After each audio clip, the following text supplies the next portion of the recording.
और विशाखापट्टनम ने इस दिशा में कदम बढ़ा दिया है। మల్టీ మోడల్ లాజిస్టిక్స్ బహుముఖమైన రవాణా వ్యవస్థ ప్రతి నగరం యొక్క భవిష్యత్. విశాఖపట్నం కూడా ఈ దశగా ముందడుగు వేస్తుంది. मुझे मालूम है कि इन परियोजनाओं का आंध्र के लोगों को लंबे समय से इंतजार था और आज जब ये इंतजार पूरा हो रहा है तो आंध्र प्रदेश और इसके तटीय क्षेत्र एक नई रफ्तार के साथ विकास की इस दौड़ में आगे बढ़ेंगे.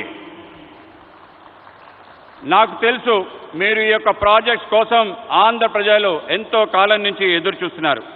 ఈరోజు మీ నిరీక్షణ పూర్తయిన సందర్భం ఆంధ్రప్రదేశ్ మరియు తీర ప్రాంతం యొక్క కొత్త వేగంతో అభివృద్ధి దిశగా ఉరకలు వేస్తుంది. साथियों, आज पूरी दुनिया संघर्ष के नए दौर से गुजर रही है. कुछ देशों में जरूरी सामानों की किल्लत है तो कुछ देश ऊर्जा संकट से जूझ रहे हैं. तकरीबन हर देश अपनी गिरती अर्थव्यवस्था को लेकर परेशान है. మిత్రులారా, ఈరోజు ప్రపంచం మొత్తం కష్టాల్లో ఉంది. కొన్ని దేశాలకు నిత్యావసర సరుకులు కొరతతో ఇబ్బంది పడుతున్నాయి. కొన్ని దేశాలు ఇంధన సంక్షోభంతో ఇబ్బంది పడుతున్నాయి. దాదాపు ప్రతి దేశం వాళ్ళ క్షీణిస్తున్న ఆర్థిక వ్యవస్థపై ఆందోళన చెందుతున్నారు. लेकिन इन सब के बीच भारत कई क्षेत्रों में बुलंदियां छू रहा है. भारत विकास की नई गाथा लिख रहा है और इसे सिर्फ आप ही महसूस नहीं कर रहे हैं बल्कि दुनिया भी बड़े गौर से आपकी तरफ देख रही है. కానీ ఇటువంటి కష్టకాలంలో భారతదేశం అనేక సవాళ్ల మధ్య కొత్త ఎత్తులు చేరుకుంటుంది. భారతదేశం ఒక సరికొత్త అభివృద్ధి చరిత్ర రాస్తుంది. ఇది కేవలం మనం అనుభవిస్తుందే కాదు, ప్రపంచం మొత్తం మన వైపు చూస్తుంది. आप देख रहे होंगे कि कैसे एक्सपर्ट और बुद्धिजीवी भारत की प्रशंसा कर रहे हैं. आज भारत पूरी दुनिया की उम्मीदों का केंद्र बिंदु बन गया है. మీరు చూస్తున్నారు, ప్రపంచం భారతదేశంలో ప్రముఖులు అనేక మంది మేధావులు ప్రశంసిస్తున్నారు. ఇది మీరు చూస్తున్నారు. నేడు భారతదేశం ప్రపంచం మొత్తం యొక్క ఆశల యొక్క కేంద్ర బిందువుగా మారింది. ऐसा इसलिए संभव हुआ है क्योंकि आज भारत अपने नागरिकों की आशाओं, आवश्यकताओं को सर्वोपरि रखते हुए काम कर रहा है. हमारी हर पॉलिसी, हर फैसला सामान्य मानवी के जीवन को बेहतर बनाने के लिए है. ఇది ఎందుకు అయిందంటే ఇప్పుడు భారత్ వాళ్ళ పౌరుల యొక్క ఆకాంక్షలను, ఆశల్ని ప్రధానంగా తీసుకుని పనిచేస్తుంది. మా ప్రతి విధానం, మా ప్రతి నిర్ణయం సామాన్య మానవుడి యొక్క జీవితాన్ని మెరుగుపరచడం కోసమే.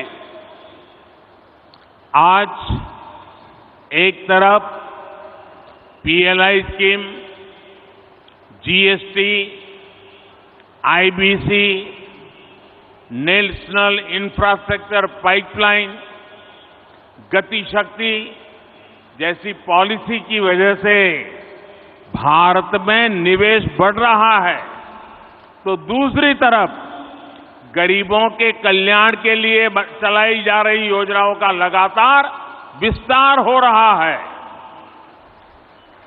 నేడు ఒక పక్క పీఎల్ఐ స్కీమ్, జీఎస్టీ, ఐబీసీ, జాతీయ మౌలిక సదుపాయాలు, పైప్లైన్, గతిశక్తి వంటి పాలసీలు వల్ల భారతదేశంలో పెట్టుబడులు పెరుగుతున్నాయి. మరోపక్క పేదవాళ్ల కళ్యాణం కోసం అనేక పథకాల్ని అమలు చేస్తున్నాం, వాటిని నిరంతరం పెంచుకుంటూ పోతున్నాం. विकास की इस यात्रा में आज देश के वो इलाके भी शामिल हैं जो पहले हाशिए पर होते थे. सबसे पिछड़े जिलों में भी एस्पिरेशनल डिस्ट्रिक्ट प्रोग्राम के जरिए विकास से जुड़ी योजनाएं चलाई जा रही है. అభివృద్ధి యొక్క ఈ ప్రయాణంలో దేశంలో అనేక ప్రాంతాలు, అట్టడుగు ప్రాంతాలు కూడా చేర్చబడ్డాయి. ఆకాంక్ష జిల్లాల కార్యక్రమంలో వెనుకబడ్డ జిల్లాల్లో అనేక రకాల అభివృద్ధి కార్యక్రమాలు అమలు చేస్తున్నాం. देश के करोड़ों गरीबों को पिछले 2.5 साल से मुफ्त अनाज दिया जा रहा है. पिछले 3.5 साल से पीएम किसान योजना के जरिए किसान के खाते में हर वर्ष सीधे 6,000 रुपये पहुंच रहे हैं. దేశంలో కోట్లాది మంది పేదవాళ్లకు గత 2.5 సంవత్సరాలుగా ఉచిత బియ్యం ఇస్తున్నాము. గత 3.5 సంవత్సరాల నుండి ప్రధానమంత్రి కిసాన్ సమ్మాన్ నిధి ద్వారా రైతుల ఖాతాల్లో నేరుగా 6,000 రూపాయలు చేరుతుంది. इसी तरह सनराइज सेक्टर से जुड़ी हमारी पॉलिसी की वजह से युवाओं के लिए नए अवसर बन रहे हैं. ड्रोन से लेकर गेमिंग तक, स्पेस से लेकर स्टार्टअप्स तक हर क्षेत्र को हमारी पॉलिसी की वजह से आगे बढ़ने का मौका मिल रहा है. అదేవిధంగా సన్ రైజ్ సెక్టర్స్ యొక్క ఆలోచన కారణంగా యువతకి కొత్త అవకాశాలు లభిస్తున్నాయి. అది డ్రోన్ మొదలు గేమింగ్ వరకు, అంతరిక్షం నుండి అంకురాల వరకు అన్ని క్షేత్రాల్లో మా పనుల కారణంగా ముందుకు వెళ్ళడానికి అవకాశం దొరుకుతుంది. साथियों, जब लक्ष्य स्पष्ट होते हैं तो आकाश की ऊंचाइयां हो या समुद्र की गहराइयां, हम अवसरों को तलाश भी लेते हैं और तराश भी लेते हैं. आज आंध्र में मॉडर्न टेक्नोलॉजी के जरिए डीप वाटर एनर्जी को निकालने की शुरुआत इसका एक बड़ा उदाहरण है. మిత్రులారా, ఎప్పుడైతే లక్ష్యం స్పష్టంగా ఉంటుందో అప్పుడు అవకాశం యొక్క అంచులైన, సముద్రం యొక్క లోతులైన అవకాశాలని వెతుకుతాం, అవకాశాలని అందిపుచ్చుకుంటాం.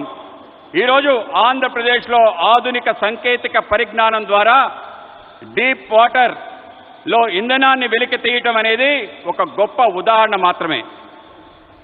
और आज देश ब्लू इकोनॉमी से जुड़ी अनंत संभावनाओं को साकार करने के लिए भी बड़े स्तर पर प्रयास कर रहा है.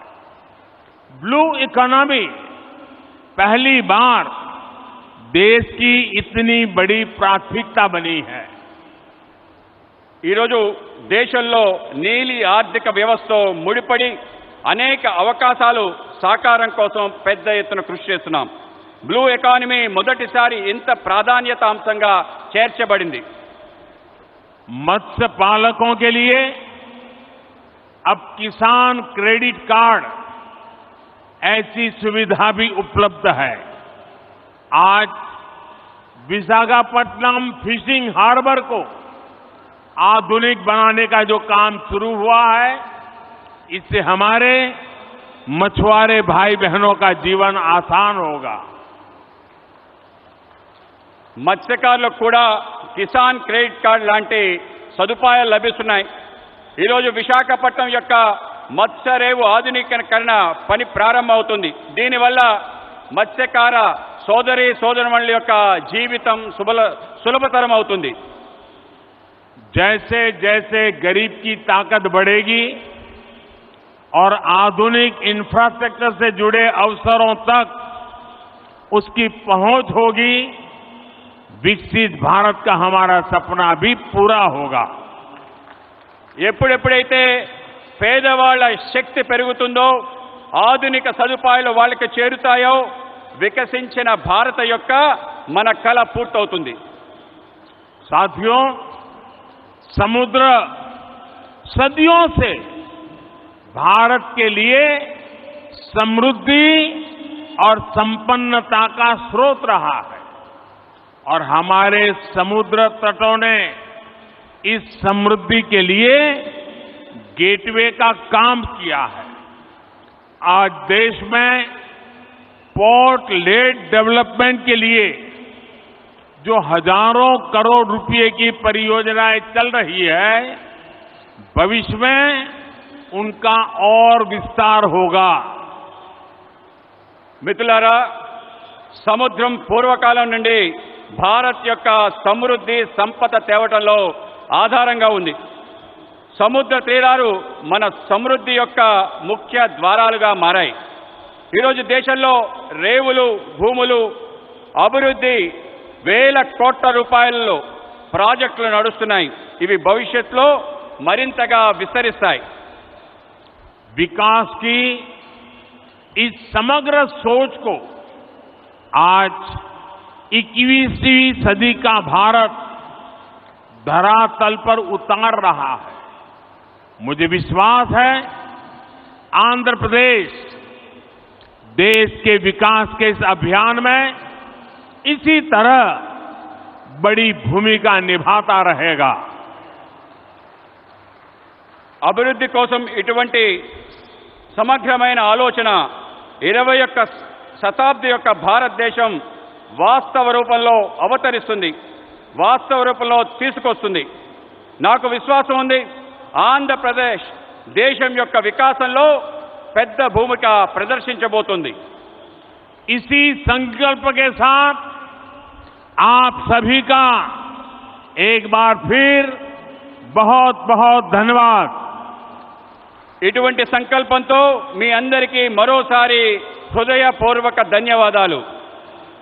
मेरे साथ दोनों हाथ ऊपर करके पूरी ताकत से बोलिए, भारत माता की जय, भारत माता की जय, भारत माता की जय। बहुत बहुत धन्यवाद।